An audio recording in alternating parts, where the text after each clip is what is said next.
of finance, and many of those professors, the top professors, think my plan is a brilliant plan. It's a great plan. It's a plan that's going to bring up our worth, our value as a country. It's going to make people want to be able to go and work and create jobs and create a lot of good, solid money for our country. And just to finish off, she doesn't have a plan. She copied Biden's plan, and it's like 4 sentences, like run, spot, run. 4 sentences that are just, oh, we'll try and lower taxes.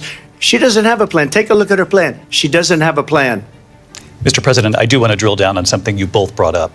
The Vice President brought up your tariffs. You responded, and let's drill down on this, because your plan is what she calls is essentially a national sales tax. Your proposal calls for tariffs, as you pointed out here, on foreign imports across the board. You recently said that you might double your plan, imposing tariffs up to 20% on goods coming into this country.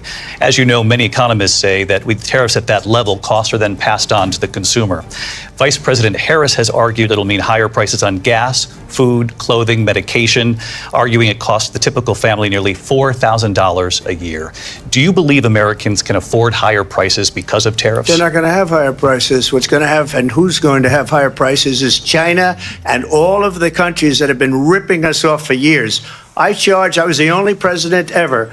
China was paying us hundreds of billions of dollars, and so were other countries. And, you know, if she doesn't like them, they should have gone out and they should have immediately cut the tariffs. But those tariffs are there 3.5 years now under their administration. We are going to take in billions of dollars, hundreds of billions of dollars. I had no inflation, virtually no inflation. They had the highest inflation perhaps in the history of our country, because I've never seen a worse period of time. People can't go out and buy cereal or bacon or eggs or anything else.